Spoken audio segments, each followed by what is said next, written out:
regarding Goldilocks. You mean they killed her? Asked David. They ate her, said Brother One, with porridge. That's what ran away and was never seen again means in these parts. It means eaten. Um, and what about happily ever after? Asked David, a little uncertainly. What does that mean? Eaten quickly, said Brother One.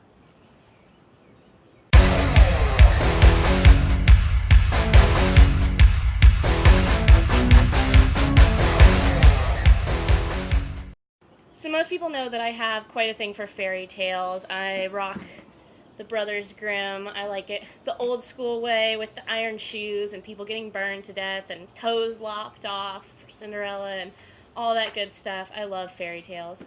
Near which is a fairy tale. There's no toes getting chopped off in it. I can spoil that for you. But one of my favorite books and one of the most haunting books for me that I've ever read is Book of Lost Things by John Connolly. And it's a crossover, and I think it's one of the few cases where I really, really agree with it being a crossover. I'm not sure. I think it would definitely, I would put an age limit on who I would give this to. But it is set in World War II in England, and there's a little boy named David who's just lost his mother, and he begins to take refuge in these fairy tales and mythologies that are in the room he's sleeping in. And he just takes solace in it.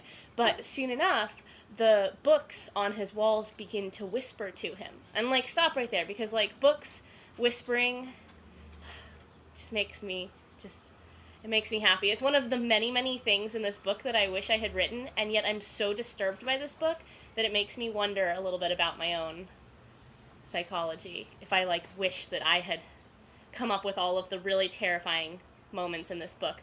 I mean, this book has some of the most, well, essentially I'm skipping ahead, but he takes solace in these fairy tales and ends up getting drawn into them, into this terrifying world where these characters, there's the huntress, and there's the woodsman, and there's Snow White, who is like Jabba the Hutt.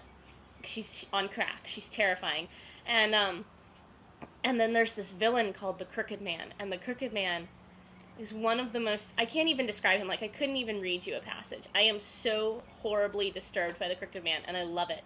It is so hard to give me goosebumps. I love the macabre and the morbid, and I don't like scary books, like Boo, I can't read you before I go to bed scary, but I love things that are really just ugh.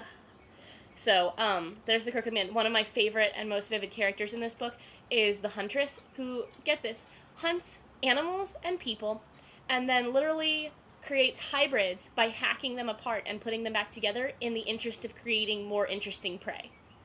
And she is horrifying. So, and this is all happening to this little boy. They got drawn into this world, and I'm not sure I can even, fully express. My cat is, splashing in a bowl of water. I can't even express my love for this book. It is so disturbing, and I think you should all get it, because it's fabulous. It makes me so happy. It really does.